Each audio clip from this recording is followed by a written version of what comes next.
अस्सलाम वालेकुम स्टूडेंट्स, कैसे हैं आप सब लोग। आज मैं आपके लिए जो टॉपिक स्टार्ट करने जा रही हूँ उसका नाम है thermoregulation in plants. Thermoregulation osmoregulation का थर्ड एस्पेक्ट है। Therms mean heat, regulation mean to regulate, mean किसी भी ऑर्गेनिजम्स के अंदर हीट को रेगुलेट करना, उसको मेंटेन करना थर्मो रेगुलेशन कहलाता है। According to the definition of thermoregulation, the maintenance of the internal temperature within a suitable limit, it is known as thermoregulation. जब हम थर्मोरेगुलेशन इन प्लांट्स की बात करें तो प्लांट्स में हीट को बैलेंसिंग करने के लिए डिफरेंट एडॉप्टेशन की जाती है। सबसे पहले ये देखा जाता है कि प्लांट्स को दो तरह की इन्वायरमेंटल कंडीशन का सामना करना पड़ता है। एक इन्वायरमेंट कंडीशन वो जिसमें टेम्परेचर बहुत हाई होता है, मीन के बहुत ज़्यादा गर्मी होती है, तो प्लांट्स अपने आप को सर्वाइव करने के लिए वहाँ कौन सी एडॉप्टेशन करता है। और दूसरी इन्वायरमेंटल कंडीशन जो है वो लो टेम्परेचर की होती है। ऐसी जगह पर जहाँ पर सर्दी बहुत ज़्यादा होती है तो प्लांट्स के अंदर क्या चेंजेस आती हैं, प्लांट के अंदर क्या एडॉप्टेशन होती है जिससे वो अपने आप को सर्वाइव कर सके।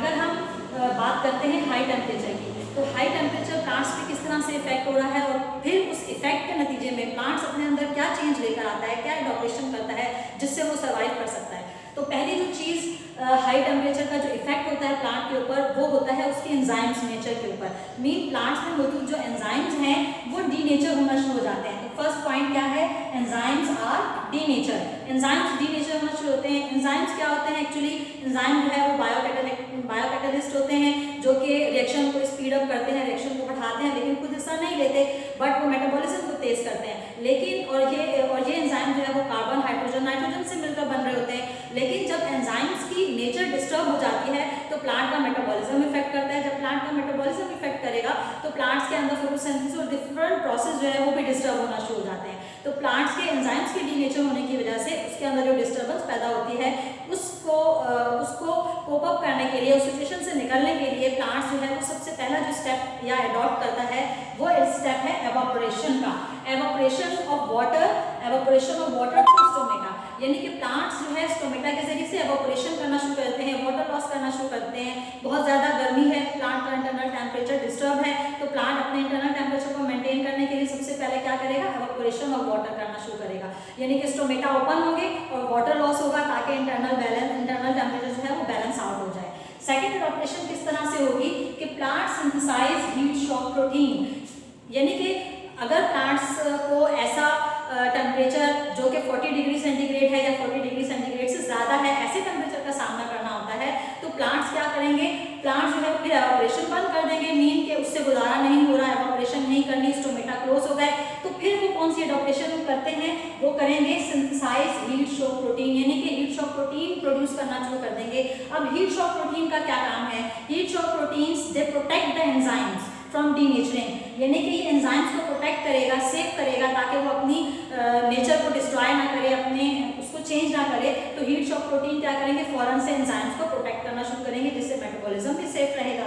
उसके अलावा और भी बहुत सारी एडॉप्टेशन है जिसमें से एक और चीज़ है शाइनी क्यूटिकल्स। मीन के उस प्लांट की जो लीफ के ऊपर लेयर होती है, यानी कि लीफ की जो एपिडर्मिस होती है उसके ऊपर जो आउटर कवरिंग होती है जो कि क्यूटिकल कहलाती है, वो क्यूटिकल शाइनी हो जाएगी, मीन के वैक्सी हो जाएगी ताकि एवापोरेशन उसमें से हो सके ज़्यादा से ज़्यादा। और एक और चीज़ जो अडॉप्ट करते हैं वो करते हैं स्मॉल लीफ सरफेस एरिया, यानी कि प्लांट्स जो है अपने लीफ सरफेस एरिया को स्मॉल कर लेते हैं, श्रिंक कर लेते हैं, पतला कर लेते हैं। जैसा कि आपने डेजर्ट में देखा होगा, डेजर्ट वगैरह में या ड्राई प्लेसेस में जहाँ बहुत ज़्यादा गर्मी होती है, सहरा वगैरह में, वहाँ के जो प्लांट्स होते हैं उनकी लीफ बिल्कुल रिड्यूस होकर छोटे साइज की होती हैं, पतली हो जाती हैं, बिल्कुल स्पाइनी भी हो जाती हैं। तो प्लांट जो है वो एवापोरेशन से बचने के लिए, ट्रांसपायरेशन से ज़्यादा बचने के लिए लीफ सरफेस एरिया को कम कर लेगा। लीफ सरफेस एरिया कम होगा और तो उसके बाद वाइटिंग शुरू हो जाएगी। वाइटिंग का मतलब होता है मुरझा जाना। आपने अक्सर गर्मियों में देखा होगा कि प्लांट्स जो है उसके पत्ते बिल्कुल लटके हुए होते हैं, मुरझाए हुए होते हैं, मीन के वो बहुत ज़्यादा फ्लैसिड होते हैं, वाटर लॉस उसमें से हो जाता है और उसको इन्वायरमेंटल कंडीशन जो है वो फेस करनी पड़ती है जो कि 40 डिग्री से ज़्यादा हो।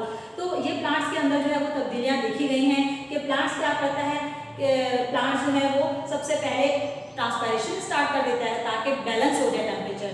जब ट्रांसपायरेशन स्टार्ट हो जाती है, ट्रांसपायरेशन से भी नहीं होता और टेम्परेचर बहुत बढ़ जाता है, 40 या 40 डिग्री से अबव हो जाता है, तो उस वक्त हीट शॉक प्रोटीन बन जाती है। हीट शॉक प्रोटीन एंजाइम्स को प्रोटेक्ट कर लेती है, उसको सेव करती है ताकि वो डीनेचर ना हो। इसके अलावा कुछ प्लांट्स में शाइनी क्यूटिकल्स भी देखी गई है, कुछ प्लांट्स का लीफ सरफेस एरिया कम हो जाता है हाई टेम्परेचर की वजह से और वाइटिंग ऑफ लीफ दिखने लगती है, जो कि आपने अक्सर देखा होगा कि पौधे जो है वो मुरझाए हुए होते हैं, गर्मी में बहुत ज़्यादा जो है वो झुके हुए होते हैं और उसकी पत्तियाँ जो है है वो मुरझाई भी होती हैं। तो ये प्लांट्स के ऊपर जो है वो हाई टेम्परेचर का इफेक्ट भी है और इसकी एडॉप्टेशन भी है। तो इस क्वेश्चन के इसमें आप अगर आपसे पूछा जाए कि effect on high temperature on plants, तो आपने ये इफेक्ट्स बताने हैं कि प्लांट्स पे क्या इफेक्ट होते हैं। अगर ये पूछा जाए कि प्लांट एडॉप्टेशन बताए जो हाई टेम्परेचर में प्लांट करता है, तो आपने ये पॉइंट्स बताने हैं कि प्लांट्स के अपने अंदर एडॉप्टेशन करता है। अब हम आ जाते हैं लो टेम्परेचर पर। लो टेम्परेचर में जैसा कि आपको पता है कि बहुत ज़्यादा सर्दी में यानी कि 10 डिग्री सेंटीग्रेड से जो कम टेम्परेचर होता है, इवन माइनस में भी चला जाता है। बहुत ज़्यादा हिली एरियाज़ में जो प्लांट्स पाए जाते हैं वहाँ पे गर्मी, वहाँ पे सर्दी बहुत ज़्यादा होती है। तो उन एरियाज़ में प्लांट्स के ऊपर क्या इफेक्ट पड़ता है और प्लांट उस सिचुएशन से निकलने के लिए और अपने आप को सर्वाइव करने के लिए कौन सी एडॉप्टेशन करते हैं। जो पहली चीज़ है, प्लांट्स के ऊपर जो इफेक्ट हो रहा है लो टेम्परेचर का, वो इफेक्ट पड़ता है उसकी प्लाज्मा मेम्ब्रेन पर।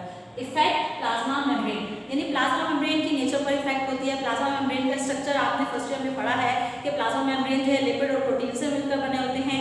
उसमें प्रोटीन्स होती हैं जो कि लिपिड में एम्बेडेड होती हैं। अब ये लिपिड और प्रोटीन्स की नेचर को इफेक्ट कर देता है। जब लिपिड और प्रोटीन की नेचर को इफेक्ट करेगा तो प्लाज्मा मेम्ब्रेन का काम क्या होता है, ट्रांसपोर्टेशन करना। मीन उसमें सल्यूट ट्रांसपोर्ट हो रहा है, सल्यूट जो है वो एक जगह से दूसरी जगह ट्रांसपोर्ट हो रहा है, सल्यूट के साथ डिफरेंट मटेरियल भी ट्रांसपोर्ट हो रहे होते हैं। तो जब प्लाज्मा मेम्ब्रेन की नेचर इफेक्ट होगी तो ऑटोमेटिकली इफेक्ट सल्यूट ट्रांसपोर्ट। तो जो ट्रांसपोर्ट उसमें से सल्यूट हो रहा है, बाहर से अंदर जा रहा है, अंदर से बाहर की तरफ जो ट्रांसपोर्ट हो रहा है वो भी इफेक्ट होना शुरू हो जाएगा। तो effect on plasma membrane, effect on solute transport.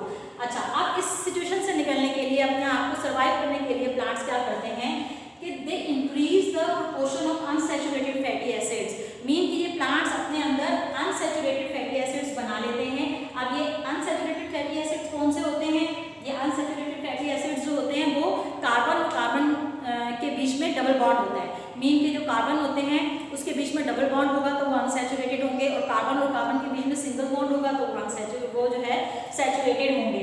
तो अनसैचुरेटेड में जब डबल बॉन्ड होगा तो वो अनसैचुरेटेड होंगे और ये ऑयली होते हैं सब्सटेंस।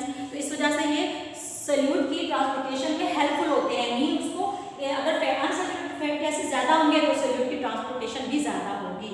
ठीक है, इसके अलावा क्या होता है, अच्छा, और ये अनसैचुरेटेड जो है विच प्रिवेंट क्रिस्टल फॉर्मेशन, यानी कि प्लाज्मा मेम्ब्रेन के अंदर जो क्रिस्टल फॉर्म हो रहे हैं, यानी कि वो क्रिस्टल्स बनना शुरू होते हैं, उसको भी रोकती है। जब क्रिस्टल फॉर्म नहीं होंगे प्लाज्मा मेम्ब्रेन में तो सल्यूट जो है वो इजीली ट्रांसपोर्ट होगा।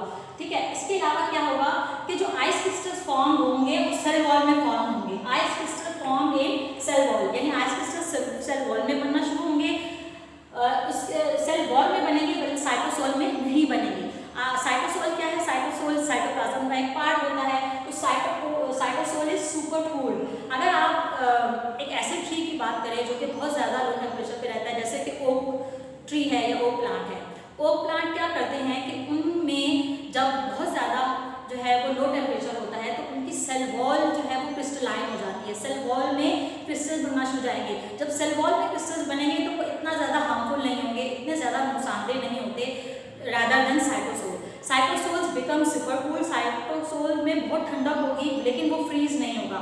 सेल वॉल फ्रीज होगी, सेल वॉल में क्रिस्टल्स फॉर्म होंगे तो कोई इतना ज़्यादा नुकसान नहीं हो सकता, उसके मेटाबॉलिज्म चलता रहेगा, उस पर कोई इफेक्ट नहीं पड़ेगा। साइटोसोल जो है वो फ्रीजिंग नहीं होना चाहिए, वो बहुत सुपर कूल हो जाता है जिसकी वजह से कोई खास फर्क नहीं पड़ता। तो ये थी डिफरेंट एडॉप्टेशन जो कि प्लांट्स लो टेम्परेचर पर शो करता है। तो आज का मेरा टॉपिक था thermo regulation in plant. Okay students, I hope कि आपको ये टॉपिक समझ में आ गया होगा। तो अब अगर आपसे क्वेश्चन आता है कि हाई टेम्परेचर का इफेक्ट ऑन प्लांट्स और हाई टेम्परेचर की एडॉप्टेशन इन प्लांट्स में क्या है, तो ये आपने पॉइंट्स लिखने हैं। और अगर आपको क्वेश्चंस में पूछा जाता है लो टेम्परेचर का इफेक्ट ऑन प्लांट्स और लो टेम्परेचर की एडॉप्टेशन प्लांट क्या करती हैं, तो वो आप इस क्वेश्चन के आंसर्स में लिख सकते हैं। ओके, अल्लाह हाफिज़।